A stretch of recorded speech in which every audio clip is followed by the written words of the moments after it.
Ali adalah karyawan pabrik. Sudah biasa ia pulang larut bila ada lemburan. Dia termasuk orang yang pemberani karena tak takut mengendarai motor sendirian walau jalan dari pabrik ke rumahnya cukup jauh dan harus melewati hutan. Ali juga bukan orang yang percaya dengan intensitas bernama hantu. Jadi dia cukup percaya diri melintasi gelapnya malam. Suatu hari, Ali harus lembur hingga tengah malam karena pabrik dalam masa sibuk-sibuknya. Ali pulang sendirian dengan menahan kantuk. Ia merasa jalan yang ia lalui sangat jauh dan tak sampai-sampai pada tujuannya. Kondisi setengah mengantuk membuat Ali tak memperhatikan sekitar. Dia menggerutu karena jalan panjang seperti tak ada ujungnya. Ini kenapa nggak sampai-sampai sih? Apa jalannya memang sejauh ini?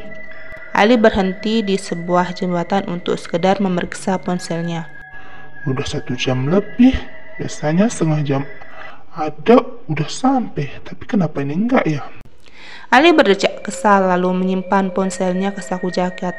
Pemuda itu kembali melajukan motornya dengan kecepatan lebih cepat.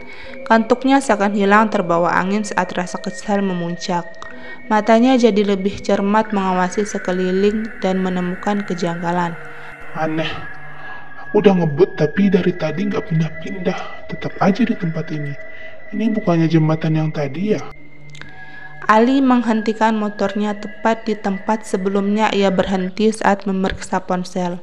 Bulu tengkuknya meremang seperti ada yang sengaja menghembuskan nafas di belakangnya. Apa dari tadi aku cuma muter-muter ya di tempat ini? Atau memang aku gak pindah? Ia bergidik. Sudah terlalu lama ia di tempat itu. Upaya apapun yang ia lakukan, Ali tak bisa keluar dari situasi itu. Bahkan ia sudah putar balik ke arah pabrik, tapi tetap saja kembali ke jembatan itu.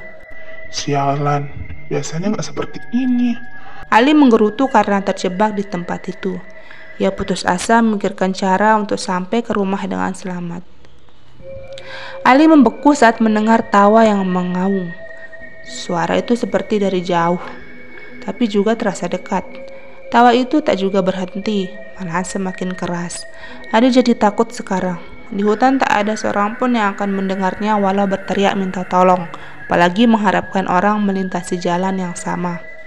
Ali membeku, kaget dengan klakson dari arah belakang. Perlahan ia menoleh dan mendapati truk pengangkut pasir semakin mendekat. Kenapa mas? Motornya mogok. Supir truk itu bertanya pada Ali setelah memberhentikan truknya di samping motor Ali. Ini pak, dari tadi saya cuma muter aja di tempat ini dan gak bisa keluar. Ali menelan ludah saat mengatakan hal tak masuk akal itu. Takut dikira mengada-ada. Itu memang sudah sering kejadian seperti ini mas. Bahkan biasanya sampai 2-3 hari baru ditemukan. Di luar dugaan, tanggapan supir itu seperti hal yang lumrah dan tak menganggap Ali mengada-ada. Apa yang ditemukan pak? Ali agak heran dan pernyataan supir truk itu dan memutuskan bertanya. Mayat mas. Kelaparan karena hilang di tempat ini, disesatkan sama setan penunggu. Supir itu bercerita dengan enteng seakan itu hanya dongeng anak-anak yang tak nyata.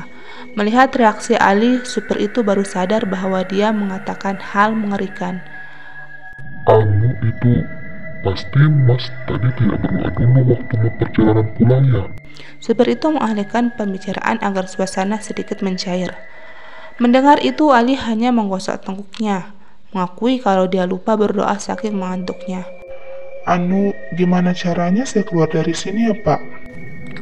Mas ikuti saja truk saya dari belakang sampai keluar dari hutan ini. Dan jangan berpikiran kotor seperti mengumpat. Supir truk itu mengulurkan bantuan sebisanya karena dia sendiri sering juga disesatkan seperti halnya Ali. Setuju dengan penawaran itu, Ali menghidupkan motornya dan mengikuti laju truk pengangkut pasir itu sampai tiba di pinggiran hutan. Ali menepikan motornya, bermaksud ingin berterima kasih pada si supir truk, tapi truk itu nyatanya tak berhenti dan semakin jauh hingga tak terlihat lagi. Pengalaman yang menurut Ali cukup menakutkan. Niat hati ingin memotong jalan yang lebih dekat, tapi malah tersesat hingga baru sampai rumah jam 3 pagi. Ali menceritakan pengalamannya semalam pada teman kerjanya dan mendapat pujian bodoh dari si sahabat. Lagian bisa-bisanya kamu lewat jalan itu. Padahal biasanya kamu lewat jalan mutar karena lebih ramai dan halus. Irawan, teman kerja Ali, mengatai Ali karena dengan bodohnya memilih jalan angker. Ya mana aku tahu kalau jalan itu angker. Ali tak bisa berkelit karena dia sendiri menyadari bahwa dirinya memang bodoh. Jalan itu, lebih tepatnya di jembatan itu sudah banyak kejadian seperti yang kamu alami. Syukur kamu bisa keluar dari hutan itu. 6 bulan lalu, ada supir truk pengangkut pasir ditemukan meninggal di sana. Tubuhnya kering setelah dinyatakan hilang selama 4 hari. Sepertinya dia mati kelaparan dan dehidrasi. Irawan bercerita kejadian 6 bulan lalu yang bahkan beritanya sempat dimuat di surat kabar. Ali jadi ingat orang yang menolongnya tadi malam. Jangan-jangan itu adalah hantu supir truk yang meninggal 6 bulan lalu. Makanya jembatan itu dinamakan jembatan bingung.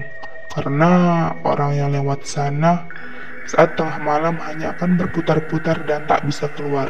Irawan menambahkan dan membuat Ali semakin takut sekaligus merasa bersyukur karena ia bisa keluar dari tempat itu.